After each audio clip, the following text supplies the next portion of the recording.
in with the cancellation of the Baylor game and just kind of getting prepared for that and having to deal with another schedule change? I think leading up to the game, we were practicing hard. Our main focus was just trying to get better at the things that we were lacking from, our first games. And so I think the level of focus, was definitely there. But unfortunately, it was canceled. And so, that's always disappointing, especially when we found out too, it was right after that practice. And so definitely disappointing. But I think, in that week span, we did get better. How do you guys buoy yourselves after one disappointment after another? Is there somebody on the team that you guys kind of lean on, or do you truly have that kind of bond that you can lift each other up? I think we have the bond where we just collectively understand, things like this are going to happen throughout the season, whether we want it to or not. So we can't, go into situations and expect that, it's going to be perfect, or, there's going to be games that we're definitely going to have, because, nothing's guaranteed.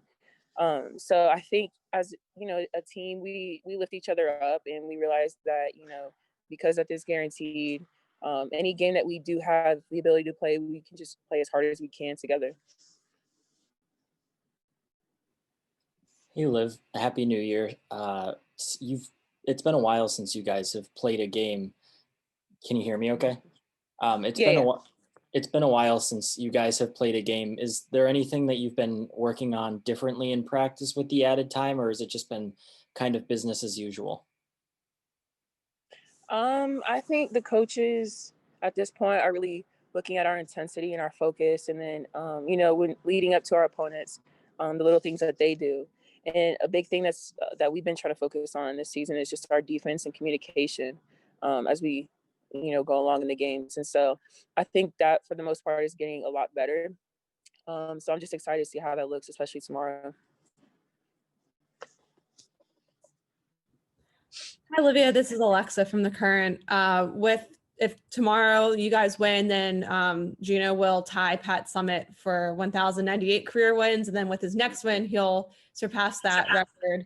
I'm just kind of curious, when you think about that and how many wins he's picked up over the years and how just the continued excellence that the program has had since he really got to Stores, what kind of runs through your head when you think about how he's been able to do that for so long, and he's reaching this milestone, and you're obviously playing a part of it these past 3 years? Just to think about that, that's incredible. The whole, program and coaches, it just speaks for itself. And so for him to reach those milestones, and then also just to be a part of that in this moment, and especially this year, it being such a difficult past year. So, that's incredible. That's super exciting, especially for him. And it just speaks to how much, he's really built this, him and CD have really built this program up. I'm sure it's going to be weird too, like whether or not it's tomorrow or Wednesday, the fact that there's not going to be fans there, and it's really just going to be you guys and him and, the other coaches. Do you think that you'll do anything special for him, or will be a way to celebrate that? Yeah, definitely. I think we have a little something special planned for sure. Yeah. Mm-hmm.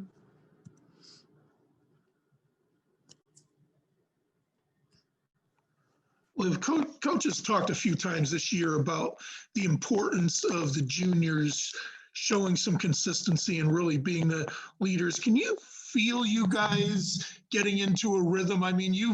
You've had a lot of good games in a row right now. Do you feel a responsibility or a maturity or something? Do you feel different this year? Definitely. He continues to remind us, we can't slack. We can't take days off. And it's really hard to build consistency. And so I think that's, especially for me, not having been in that role really before, it's just every day, it's a grind. And I think being in this position is a very teaching moment. And, I think I can speak for everybody else in terms of just saying, you're growing a lot from it, because there's just so much you can learn every single day from it. And so, yeah, just being in this position and him and the coaching staff just reminding us, no days off and building up that consistency.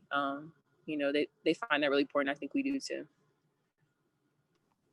Related to that, he told us the last time we talked to him that he's made a lot of demands on Paige and told her, you know what, if you play like a freshman, we're going to lose.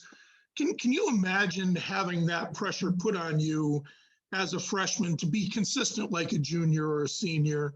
And how has she handled it? I think she's handled it very well. I mean, her skill level is that of, upperclassman. And so I think he recognizes that, and I think everybody else does too. And so to be able to put that type of pressure on her, knowing that she's able to reach that and she's capable of doing that, I think is also good for her and our team. Speaking of consistency, what have you done, I guess, for yourself to try and kind of keep a sense of normalcy or consistency on the court, as it's hard to kind of find that? I think it's just our mindset altogether. I think first of all, being together as a unit and kind of recognizing that, moving that, coming into games, preparing like that definitely helps everybody else's individual mindset in terms of just what they need to do, their jobs and in their roles.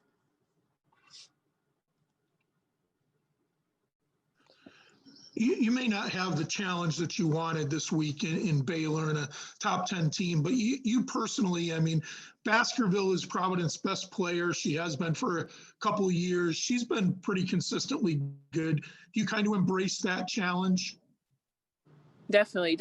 I'm up for any of those types of challenges, and I'm looking forward to it. Unfortunately, we weren't able to play Baylor, which would have been a very huge challenge. But now that we have Providence tomorrow, I'm definitely up for that.